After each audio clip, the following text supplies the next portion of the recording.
Magnetic resonance imaging, MRI.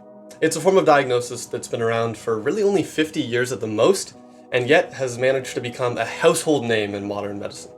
I mean, everybody you know has either heard of this, or in some way experienced it, be it through a family member or themselves.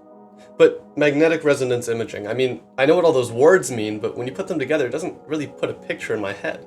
So that's exactly what we're going to tackle today. Levi is going to tell us about how exactly this technology works. Lilly is going to tell us how it's revolutionized modern medicine, and then I will be talking about a couple things to consider before jumping into this amazing new technology. Anyways, without further ado, on to Levi. Thanks a lot, Kai. My name's Levi, and I'm going to talk to you about how these things work. Just from the word magnetic resonance imaging, I'm sure you can assume what we use in an MRI. Well, if you didn't already guess it, we use magnets. Magnetic fields are passed through the human body.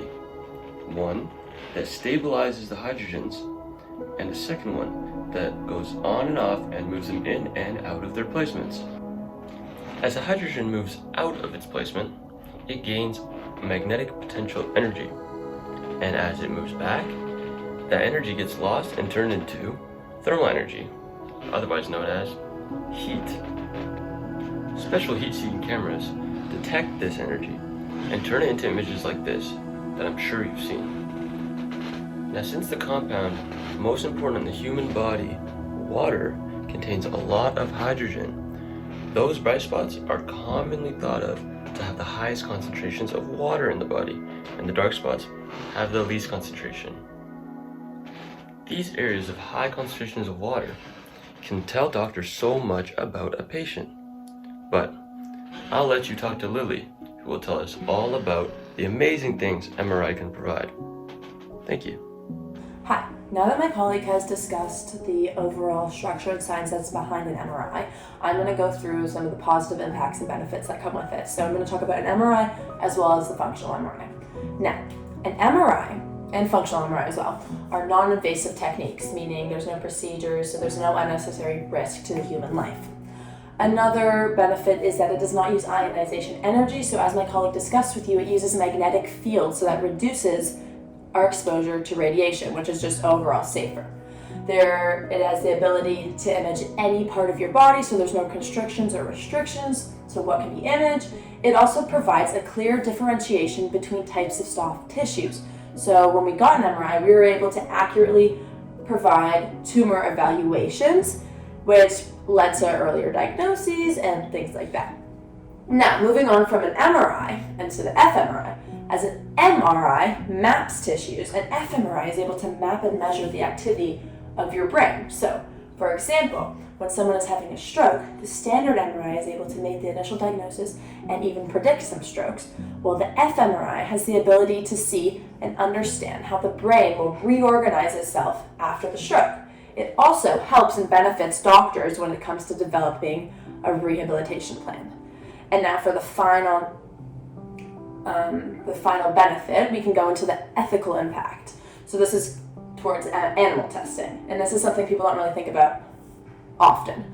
So now, because of advanced imaging technology like an MRI and an fMRI, it reduces the need for invasive animal testing. This allows researchers to study the human brains directly, which is very, very important. So this means better data, better science, and fewer animals harmed. And that's all of our positive impacts as well as beneficial impacts of our MRI. Thank you. MRI machines, for all of the benefits they provide to medical technology and diagnosis today, do still carry with them two pretty standout risks. Now, these risks are manageable, but definitely need to be considered before any imaging is done. The biggest risk associated with the technology, and something that needs to be kept in mind at all times, is that of metal objects interacting with the machine when it's in use. When an MRI machine is on, it's effectively a giant electromagnet with a bunch of smaller electromagnets inside alternating. This is to say that objects like glasses, watches, jewelry, even buttons and zippers can interact with the machine when it's on. Now, they're going to be pulled towards the inside of the machine with anywhere from a mild to a violent amount of force, and this is not the kind of thing you want happening while somebody is in there. On top of that, these kind of mistakes can happen from a moment of inattention, making it one of the biggest concerns for this kind of technology in use. Now, the second major issue with this technology, which is fortunately a lot less violent than the first, involves the very principle of what makes it work, and how it excites hydrogen in the body. Now, the machine is able to see inside of a person by exciting the water molecules, and specifically the hydrogen on those molecules, and letting it radiate as heat, and then watching how that radiates.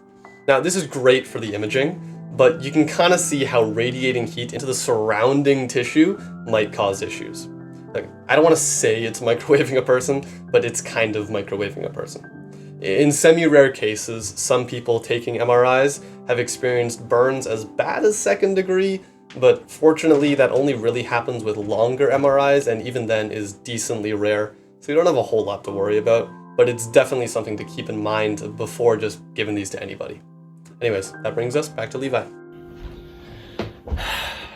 So yes, an MRI can be menacing, but those sounds, there's so much more. The sounds of magnetic fields and heat-sensing cameras. They're the sounds of tumors being found early. They're the sounds of a non-irradiation using machine. And they're the sounds of a life saved. Thank you for listening.